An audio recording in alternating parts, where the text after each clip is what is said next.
नमस्कार दोस्तों, मैं करण त्रिपाठी आपका स्वागत करता हूं द देवरिया डायलॉग्स के शो में। आज हम बात करेंगे संविधान पे। आज हमारा जो विषय है, आज का ज्वलंत मुद्दा है संविधान। हम आम आदमी को देखते हुए संविधान के बारे में सरल भाषा में कहें तो संविधान एक किताब है जिससे देश चलता है। उसमें कर्तव्य और अधिकार की बात की जाती है। तो इस विषय पे आज हम, जैसा कि विषय चल रहा है, काफ़ी ज्वलंत मुद्दा बीच बीच में बन जाता है कभी कभी राजनीतिक दलों द्वारा। संविधान को लेकर देश में आजकल विवाद चल रहा है। विपक्षी दलों का आरोप है कि भाजपा संविधान बदलना चाहती है, समाप्त करना चाहती है, आरक्षण खत्म करना चाहती है। दूसरी तरफ भाजपा का ये कहना है कि संविधान हमारे लिए धर्म ग्रंथ जैसा है। आज 26 जनवरी है और जो आज के दिन इन सारे विवादों पे बात करेंगे, और इस विषय पे बात करने के लिए हमारे साथ हैं श्री कमल नयन चतुर्वेदी जी, जो हिंदू विचारक हैं और राष्ट्रीय स्वयंसेवक के जिला कारवार रह चुके हैं। और हम स्वागत करते हैं सर आपका। नमस्कार। नमस्कार करण जी। और आज गणतंत्र दिवस है, 76वां। 75 वर्ष हमने पूरे कर लिए हैं और इस अवसर पर आप इस पॉडकास्ट को रिकॉर्ड कर रहे हैं, ये बड़ी प्रसन्नता की बात है। अब जहाँ तक आपका प्रश्न है, बड़ा लंबा प्रश्न है, उसके बहुत सारे आयाम हैं। तो मैं शुरुआत ये करना चाहता हूँ कि 26 जनवरी 1950 जब इस संविधान को हमारे पूर्वजों ने, हमारे स्वतंत्रता सेनानियों ने, जो उस समय सत्ता में थे, इसको स्वीकृत और अंगीकृत किया। एक आपको थोड़ा सा विषयांतर करके मैं ले चलता हूँ कि जो हमारा पहला गणतंत्र दिवस था, उसके जो मुख्य अतिथि थे वो इंडोनेशिया के, जिसको कभी कभी हिंदेशिया भी कहा जाता है, लेकिन इंडोनेशिया उसका आधिकारिक नाम है, उसके राष्ट्रपति सुकर्णो थे। और आज जब हम 75 वर्ष पूरे कर चुके हैं, तो आज के दिन भी जो हमारे मुख्य अतिथि थे वो इंडोनेशिया के ही वर्तमान राष्ट्रपति प्रबोवो सुबियांतो है, वो आए थे। तो ये एक अजीब सा संयोग है। ये मैंने सोचा कि आज आपको याद दिला दूं, आपके दर्शकों को याद दिला दूं। जहां तक आपने विवादों की बात की, तो राजनीति का काम है विवाद पैदा करना। अगर कोई विपक्षी दल सत्तारूढ़ दल की प्रशंसा करे तो विपक्षी दल है क्यों? फिर तो उसका विलय सत्तारूढ़ दल में हो जाना चाहिए। और सत्तारूढ़ दल अगर विपक्षी दलों की सारी बात सुने तो उसको सत्ता में क्यों होना चाहिए? फिर जो विपक्षी दल है उनको सत्ता में आना चाहिए।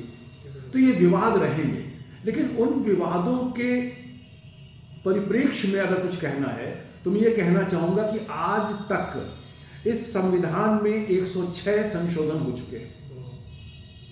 और इस 106 संशोधन में भाजपा के जो 16 वर्ष का शासन रहा है, 6 वर्ष अटल जी का और अभी 10 वर्ष से थोड़ा सा ज्यादा, कुछ महीने ज्यादा मोदी जी का, इनमें सिर्फ 22 संशोधन हुए हैं।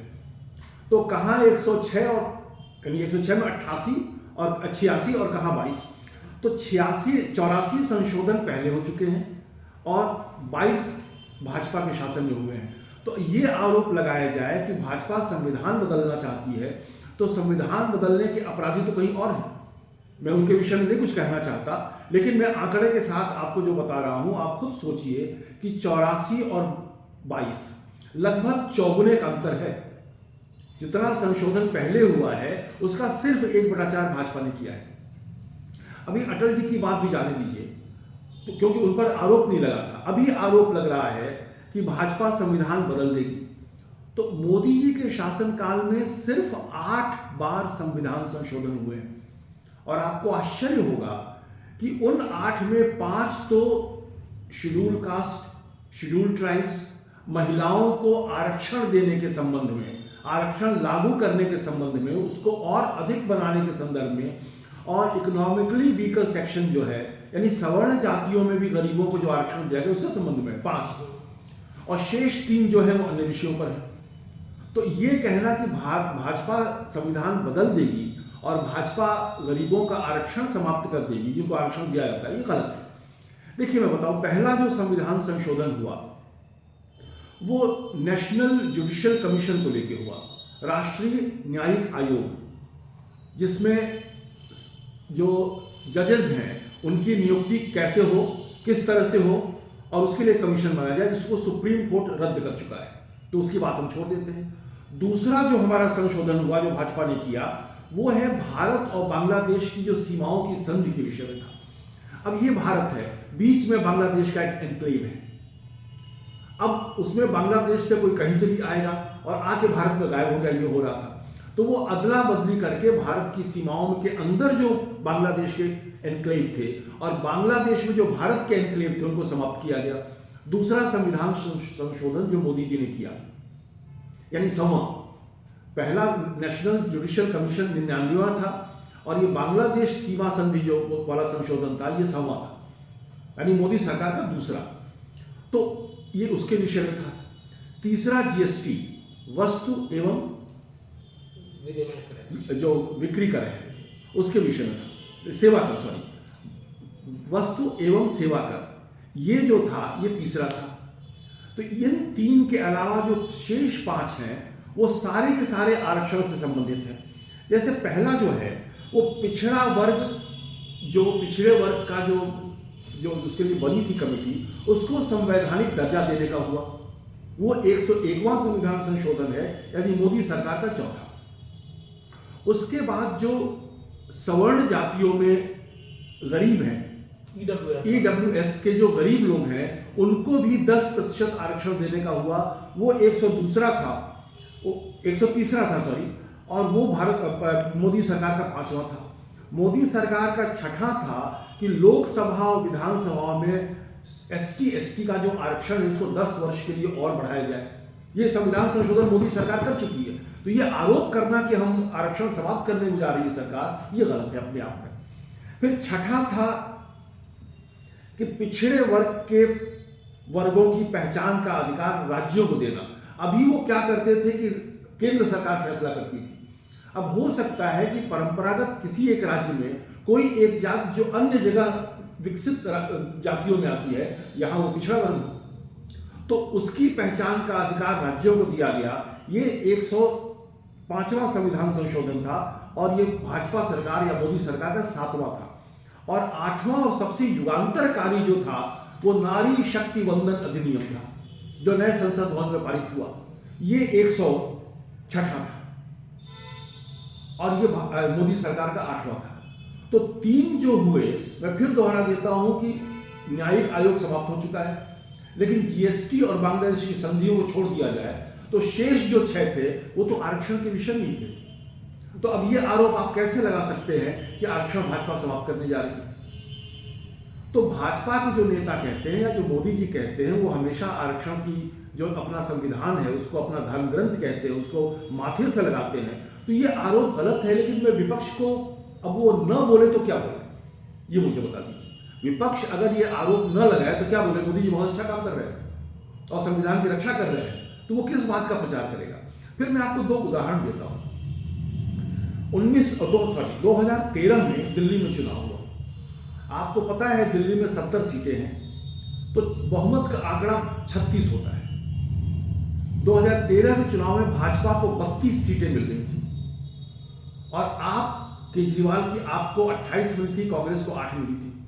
तो सबसे बड़े दल के रूप में भाजपा को निमंत्रण देना एक संवैधानिक कर्तव्य था एलजी का, और 4 सीटों की व्यवस्था भाजपा कर सकती है, क्षमा करें। लेकिन भाजपा ने इस पर आपत्ति नहीं, क्योंकि वो दोनों दल मिलकर 36 हो जाते हैं, उनका बहुमत हो जाता है। तो अगर भाजपा संविधान विरोधी होती तो भाजपा बहुत आराम से सरकार बना लेती और 4 विधायकों की व्यवस्था कर लेती, जो भाजपा ने नहीं किया। इसके बाद एक हुआ 2013 के बाद 2018 में, वो 2018 का जो था वो कर्नाटक का था। कर्नाटक में 224 सीटें हैं, जिसमें 113 जो है वो बहुमत का आंकड़ा है। अब उसमें भाजपा का सिर्फ 9 सीटें कम थी, 104 पहुंच गए थे, और जेडीएस और कांग्रेस मिलकर यहां बहुमत हो जा रहा था उनका, यानी वो 80 थे और 37 थे, तो उनका बहुमत हो जा रहा था, 117 वो पहुंच जा रहे थे। भाजपा 104 पे थी और सबसे बड़ी पार्टी थी।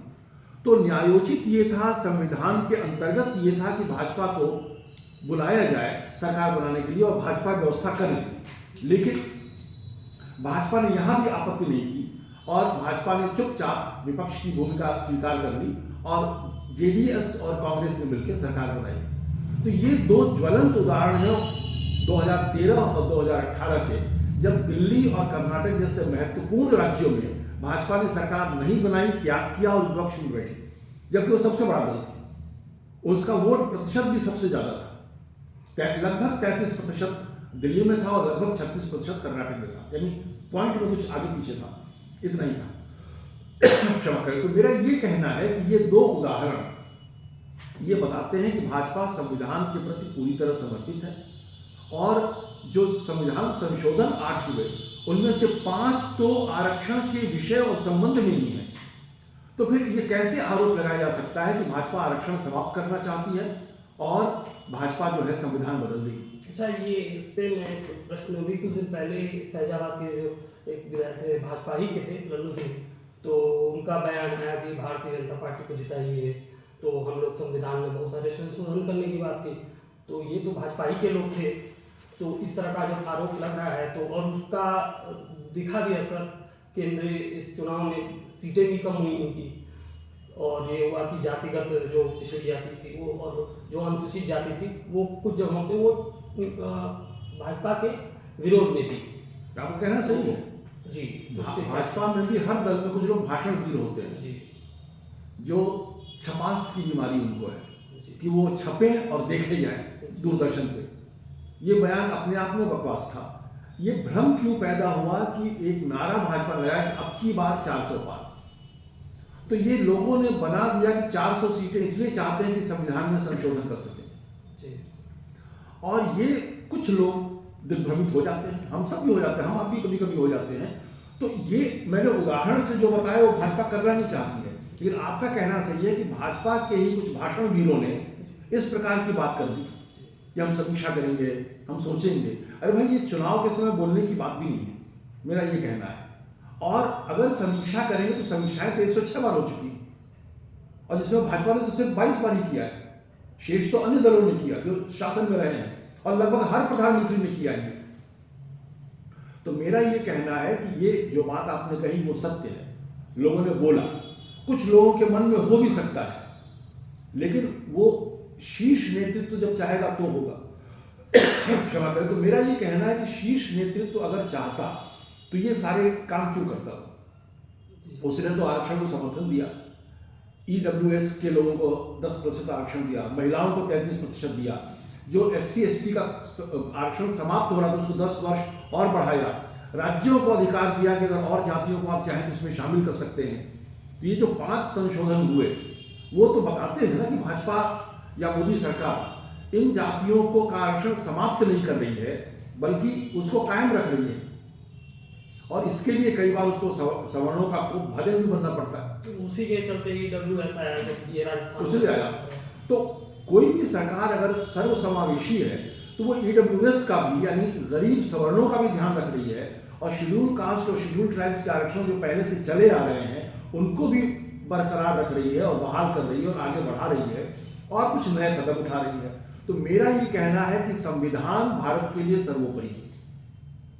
आज कुछ लोग विरोधी दल मनुस्मृति की बात उठा देते हैं। मुझे बताइए ना कि मनुस्मृति के आधार पर कौन आज शासन चलाना चाहता है? लेकिन मनुस्मृति हमारा ग्रंथ रहा है, इससे इनकार नहीं कर सकता।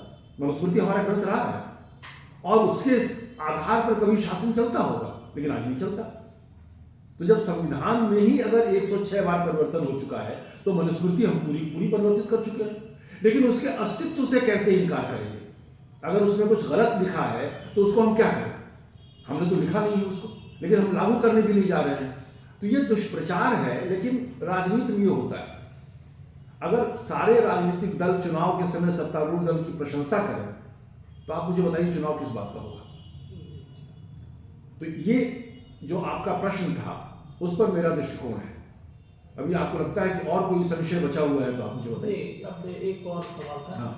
जैसे दिल्ली चुनाव हो रहे हैं, उसमें अरविंद केजरीवाल ने फिर से जिक्र किया है कुछ दिन पहले कि तो ये भाजपा संविधान के प्रति सचेत नहीं है, और इसके बारे में 2-4 जगह भाषण के दौरान भी उन्होंने कहा। तो इस पे आपका क्या विचार है? देखिए, दिल्ली एक नगर पालिका से अधिक कुछ भी नहीं है और बहुत अधिकार भी उनको नहीं है, और संविधान संशोधन केंद्र सरकार कर सकती है। तो लोकसभा चुनाव में तो ये मुद्दा अगर उठा तो मैं मानता हूँ जो जायज था लोगों ने किया, लेकिन दिल्ली प्रांत के चुनाव में जो एक केंद्र शासित प्रदेश है उसमें ये मुद्दा कहां से उठता है? और श्री अरविंद केजरीवाल झूठ की राजनीति करते हैं। आज उनका वश कहीं चल नहीं रहा है। यमुना साफ, अगर नहीं करूंगा 5 वर्षों में तो मुझे वोट मत देना, और आज बोलते हैं कि यमुना के साफ करने से वोट थोड़ी मिलता है। तो वो संविधान भी बोलेंगे, कुछ झूठ फैलाएंगे, लेकिन आज उसका प्रभाव हो नहीं रहा है, ये मैं आपको बता दूं। और 8 तारीख को दिल्ली के चुनाव नतीजे आएंगे और आप देखिए भाजपा वहां विशाल बहुमत से सरकार बनाएगी, क्योंकि झूठ कब तक आप चला सकते हैं? कुछ लोगों को आप सदा सर्वदा के लिए भ्रमित कर सकते हैं, बहुत सारे लोगों को आप थोड़े समय के लिए बहुत भ्रमित कर सकते हैं, लेकिन सबको आप हर समय भ्रमित नहीं कर सकते। तो भ्रम का जाल टूटता है। केजरीवाल के अधिकार क्षेत्र के बाहर है ये करना। जैसे केजरीवाल जी ने पिछले चुनाव में भाषण दिया था कि हम अगर जीते तो दिल्ली को पूर्ण प्रदेश बनाएंगे, और जीतने के बाद बोलते ही तो केंद्र सरकार के हाथ में, केंद्र सरकार नहीं हुई है। तो भाई आपको जीतने के बाद इसका पता चला? जब आप चुनाव लड़ रहे थे तो आपको नहीं पता था कि केंद्र शासित प्रदेश है ये, और इसको प्रांत बनाने का अधिकार सिर्फ केंद्र सरकार को है। आप जातिगत जनगणना करा लेते हैं, जिसका अधिकार जनगणना सिर्फ केंद्र सरकार करा सकती है। तो ये इस वक्त का विपक्ष जो है विखंडन पे उतर चुका है, विशृंखलित भी है, और उसके पास मुद्दे नहीं, आरोप लगाने के लिए कुछ है नहीं। आप इस वर्तमान सरकार पर बहुत बड़े पैमाने पर किसी भ्रष्टाचार का आरोप नहीं लगा सकते। तो मेरा ये कहना है कि ये सारे विवाद उठाए जाते हैं, और इसमें बहुत कुछ अमेरिका के deep state, George Soros, Donald लू और विक्टोरिया नुलैंड, इन 3 लोगों का हाथ था। वहां से ये मुद्दे बन के आते थे और उसको यहाँ के लोग उठाते थे। क्योंकि वहां जो बाइडेन समाप्त हो चुके हैं, डोनाल्ड ट्रंप आ चुके हैं, और डोनाल्ड लू को 19 जनवरी को ही उनको निष्कासित किया जा चुका है। तो ये डीप स्टेट के बहुत सारे जो वहाँ जो उसका जो अपरेटस था, जो वहाँ श्रृंखला बनी हुई थी, वो अब खंडित की जा रही है। तो अब जब वहाँ से मुद्दे नहीं आ रहे हैं तो आप दिल्ली के चुनाव में देख लीजिए, ये मुद्दे बहुत कमजोर ढंग से उठा रहे हैं। कांग्रेस ने तो नहीं उठाया, सिर्फ अरविंद केजरीवाल ने उठाया इसको। लेकिन विपक्ष है तो कुछ मुद्दे उठते रहेंगे, कुछ विवाद होते रहेंगे। हम अगर विपक्ष में मैं हूँ और मोदी जी को बोलूँ सबसे ईमानदार वही है, तो मैं चुनाव किस बात के लिए लड़ रहा हूँ? ये तो होगा। Over to you. आज हमें बहुत अच्छी जानकारी मिली, बहुत सारी जानकारियाँ जो कि भाजपा ने कौन कौन से संशोधन किए, और इस सब चीज़ों को बहुत अच्छी जानकारी दी आपने। इसके लिए आपका बहुत बहुत धन्यवाद। और हम आगे अगले एपिसोड में नए विषय के साथ आपके साथ मिलेंगे। तब तक के लिए नमस्कार, और हमारे चैनल को लाइक करिए, सब्सक्राइब कीजिए, और इससे जुड़े रहिए, और अपनी प्रतिक्रिया अवश्य दें। मैं भी ये अपील करना चाहूँगा कि अगर आपको ये पॉडकास्ट, ये चैनल पसंद आ रहा है तो आप इसको सब्सक्राइब अवश्य करें, इसको लाइक करें, देखें, अपने दोस्तों, मित्रों, संबंधियों से शेयर करें। और अंत में मैं ये भी कहना चाहूँगा कि संविधान दिवस मनाने का शुभारंभ मोदी सरकार ने ही 2015 से किया था, 26 नवंबर संविधान दिवस। एक नई जानकारी इस भ्रम में न पड़े, और ये सारी चीज़ें ऐसी हैं कि हो रही हैं। आप इस पॉडकास्ट से जुड़े रहें, और हम प्रयास करेंगे कि इस तरह की बहुत सारी बातें हम आप तक लाएं। और मैं जो बोलता हूँ, कई बार अवस्था के कारण स्मृति लोप हो सकता है, सन इधर उधर हो सकते हैं, तिथियाँ आगे पीछे हो सकती हैं। तो अगर आपको कोई त्रुटि दिखाई दे तो आप अवश्य हमें सूचित करें संदेश भेज के, और हम उसका परिमार्जन करेंगे और उसको अगले अपने किसी एपिसोड में बताएंगे कि हमसे ये भूल हो गई थी और हमारे इस दर्शक ने हमें ये बताया है। नमस्कार और आप सबका अभिनंदन, धन्यवाद।